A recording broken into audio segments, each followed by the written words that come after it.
Okay, cool. That's cool. Don't forget to say hi and interact. Okay. Thank you, my coach baby girl.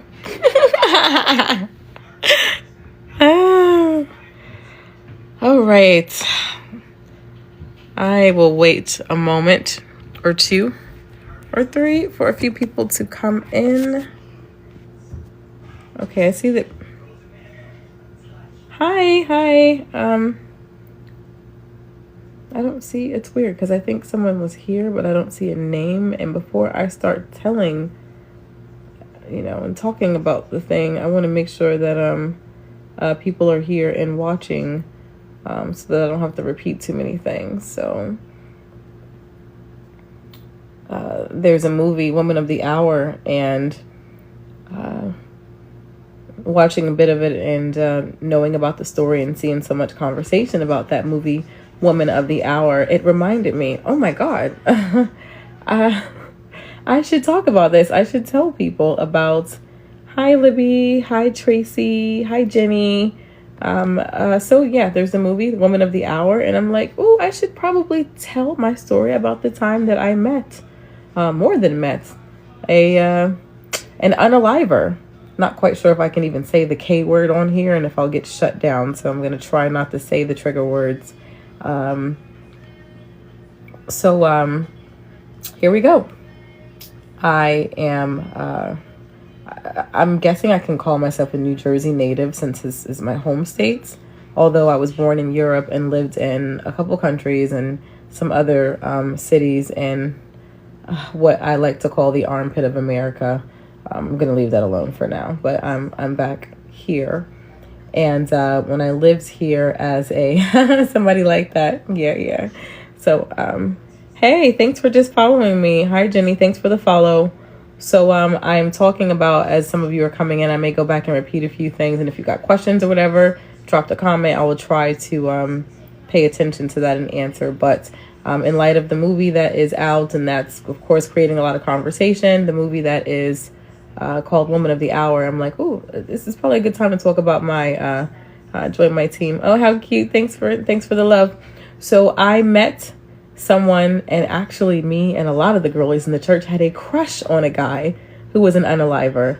Oh, thank you for the gift. And gosh, you never know who you are, sitting next to in church, in school, at work. Like, you could have never told us that this guy was going to do what he did.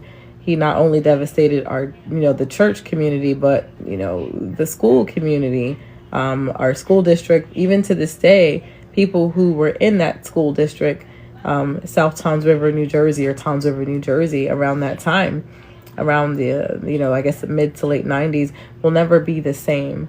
And what he did actually inspired a Law and Order episode. Fun fact, although they have to say that this is not the case, a lot of those crime TV shows that are not the true crime ones, but the ones that are like scripted and everything, a lot of those are loosely based off of and inspired by real life crimes. And this one was so notorious that it did make an episode. So I'm gonna tell you a little bit about what it was. It was a guy that went to my church. My father was a pastor. I'm a pastor's daughter. And he was a junior deacon. They had a lot of churches will have these like children's or kids youth auxiliaries. And I mean, he was such a good looking guy, well-mannered. Back in this day, to be a light-skinned black guy and have light eyes, yes, the colorism was really real. It was normal then, so I didn't realize how problematic it was. But at that time, and me being, a girly girl and young, we swooned over those guys. So a couple of us swooned over him. He was considered, very cute. I knew him to be very quiet. My family and his family was pretty enmeshed because his grandmother was the church mother. We called her his grandmother, or I think great grandmother, one of the grandmothers in his family. We called her Mother Mercer, and a lot of his family went to this church, and in Toms River, and the church was in South Toms River, New Jersey. I believe the unaliving took place in Toms River, not South Toms River, New Jersey. So this was somewhere around 96, before we wound up leaving and moving to the South for longer than I'd ever like to be down there. Thank God I'm away from there. So when my father was the pastor there was quite a bit of drama at that church. Looking back, so I just remember he would be there. The junior deacons would be on the front row. He was there. Some of his relatives would be there. A lot of the elders or older people. His mother was a part of the church. Hey, Black Girl Tragic. Hey, girly. Hi, Pamela. You guys, thanks for sticking around and being here and joining the story with me. His name is, or was, because I haven't seen or corresponded from him or even looked him up in the news. But his name is or was Michael Lassane, and I remember him again to be someone who was quiet, but nice, good looking. So again, some of us had a crush on him, and would just come to church and do the typical church thing.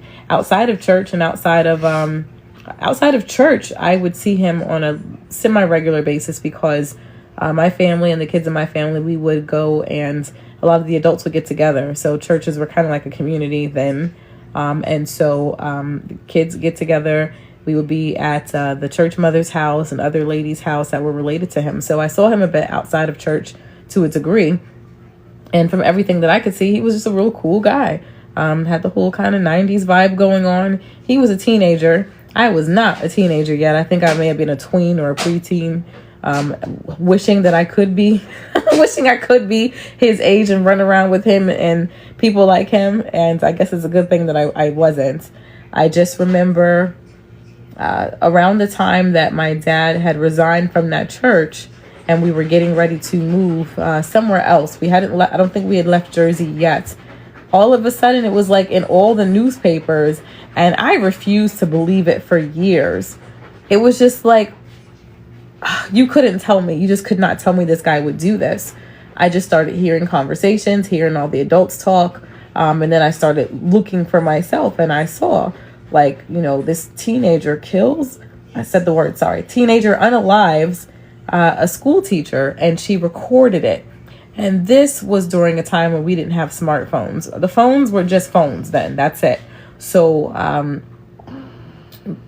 people who were, I guess, of the 80s and 90s. So you remember those little quarters, those little tiny tape recorders with the real tiny little cassette tape that you would keep for like work or for school. We would take notes like that, or we would record stuff like that.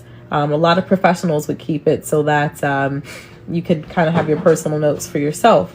So this lady, she was a teacher, God rest her soul, Kathleen Weinstein. And from what I remember of the story, she was out shopping.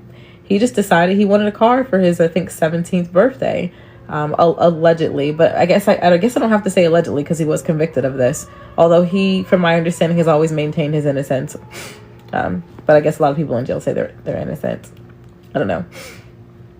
But I have to say again, it's still to this day really, really hard to fathom that he could do this. I never even saw a micro expression out of him that would make it seem like he was capable of doing this. And even as I tell you, like the level of diabolical, it's bone chilling. So the story is that he decided he wanted a car for his 17th birthday and was just, I guess, out at a shopping center in Toms River. And this lady had the car that he wanted. I don't recall what it was, a Toyota Camry or something like that, whatever. I don't think it was even like a luxury car. It was something like that. And supposedly he approached her, and he somehow forced her to, I guess he got in the car with her, forced her to drive out somewhere. So while she's driving, and then while they went out to the woods and he had her walking into the woods, she has a tape recorder on her, and she hits record. So I don't think this recording has ever been released, because I have looked for it. It's been at least, I mean, well over 10 years ago. So I don't know if it's been released or not since then, but there was a recording, and from my understanding, it was a pretty lengthy recording of her being a teacher all the way until the end, and trying to talk to him and say, you don't have to do this, and you've got more to live for, and her really seemingly connecting with him, but apparently not enough. And there being some back and forth exchange, and she's pleading for her life, and even in that moment having the courage to talk to him like a teacher, like somebody who can still see that this guy's got some, like, speaking to whatever, I guess, humanity and potential that's still in him. And I just think that I always thought that was really heroic, like what a legacy to whatever, I guess, humanity and potential that's still in him. And I just think that I always thought that was really heroic, like what a legacy what a legacy to have to be forced to leave. Though I'm not going to romanticize anything about her death, because it should have never happened. And sidebar, people who look at criminals and unalivers, and they start to add this, oh, how sweet, oh, thank you, my baby girl just made this cookie, that's so creative, thank you, honey. People who look at unalivers, shame on you, heifers. Like, why? What is it with certain types of chicas who will look at people who do things like this and actually feel anything romantic? That's sick in the head. You need to get that checked out. And God forbid you have children and you're like that. Like, really, like, get some help and get far away from your kids, because you ain't right. Like, so hi, let's see, it says invite people for some reason. Hi, Fatima. Hi, love me. Hellcat, my son loves those cars. Mississippi, blah blah blah. Miss Prada, what's going on? So I'll rewind a bit. There's a movie out right now, Woman of the Hour, and it just reminded me of the time that I met an unaliver, and he was a part of our church. His family was as well. Our families were pretty closely connected, so I was moderately familiar with him, enough to be able to, I thought, kind of form a bit of a sorry, my son's sleeping here. Enough to be able to form a personal opinion and to confidently believe that he could never be capable of doing what he was convicted of doing. And to this day, it's still really hard to really, like, wrap my mind around it. But I've seen so many monsters in my life. You can go to my YouTube, and I have a whole playlist called Addicted to Monsters, because, like, I've seen so many in my life that I know that nothing really surprises me anymore. So this guy, he was a young dude. He was a junior deacon at the church my father pastored. So I'd spent quite a bit of time around him. I knew him to be good looking, mild-mannered, quiet. Never saw anything aggressive that I could see in him in the church and even outside of the church, and the little bit of the personal life that I got to see with our families being around each other. So somewhere around the year 96, it's around his 17th birthday approximately. I don't remember all the facts exactly, I will say that, but it was his birthday, or his birthday time. He wanted a car and decided he was just going to take one, illegally take one. And there was a teacher at a shopping center. He approached her. She was carrying those little tape recorders with the real tiny little cassette tapes inside of them. And she actually recorded her interactions with him, which was very heroic. So she's having a conversation with him. They get to the woods.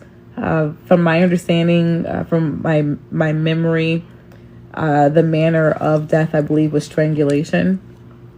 But to spend all that time with this human being, driving around, finding a place, taking her out into the woods, and you had all this time to change your mind, and she offered so many outs, and to still be so set on doing this, it's still hard to wrap my mind around, but that's what happened.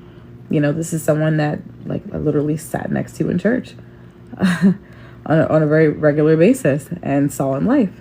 And I remember seeing it in the news and feeling really, really like just this sense of dread, because at the age that I was, it made me question so much. Like, this is a guy that I and a lot of people, oh yeah, my daughter's showing me something in the news, thought was really cool and attractive and a little bit of a heartthrob, that could do something so heartless. And this is also someone that I'm in church with. So it made me question everything naturally, especially being a child. Like, if he could do something like that, can any of us do that? If we're sitting in church and we're learning about God and love and how to conduct ourselves in life, does that mean that all that's a lie?